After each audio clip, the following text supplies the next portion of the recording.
We're a youth-serving organization based in Walnut Hills with offices throughout the region.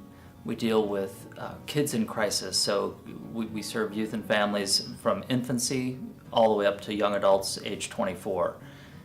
Primary services include shelter and other residential programming, and then we have juvenile justice programming, clinical programming. We're in the schools and a lot of our cultural institutions like the Museum Center.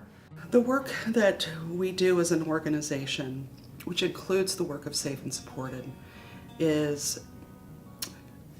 integral to the well-being of children, youth, and families in our community.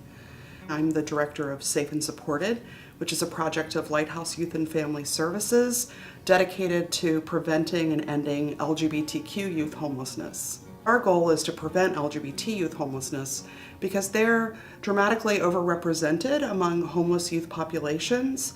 So they make up about 7% of the youth population, but up to 40% of the homeless youth population. The main reason for that is family rejection. So we have a number of strategies to help mitigate that.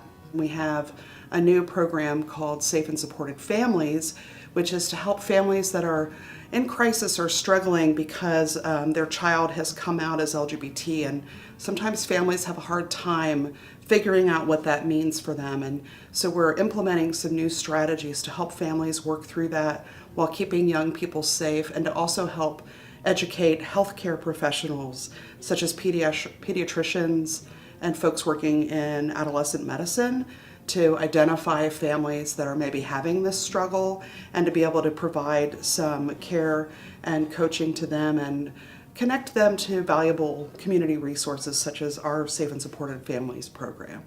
In terms of LGBTQ youth homelessness, and really what we're focusing on with Safe and Supported is going beyond just a bed to sleep in every night. So thinking about, does that LGBTQ young person have connections in the community? Creating those connections for them where they feel like they can have people to talk to and have the ability to build up their social and emotional well-being is really important. If all we're doing at the end of the day is providing a bed, then we're not doing our full job.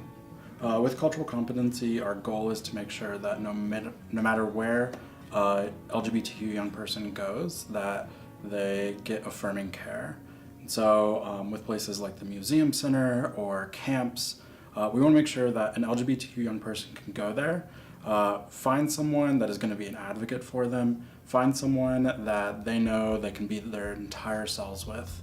And going back to those connections in the community, we know that if a young person has connections in the community, they are likely to contribute the strengths that they have. They're able to shine as an individual. They're able to really make the most out of themselves. I think the most important thing to know about Lighthouse is that we're in it for the long haul. We've been 49 years. Next year will be 50 years. And we have, we believe, an entire generation that we have really left behind, our young people, especially in our urban area. And we have a lot of work to do, but we are out there working harder than ever with a great team of professionals, and we are not going to rest until the work is done.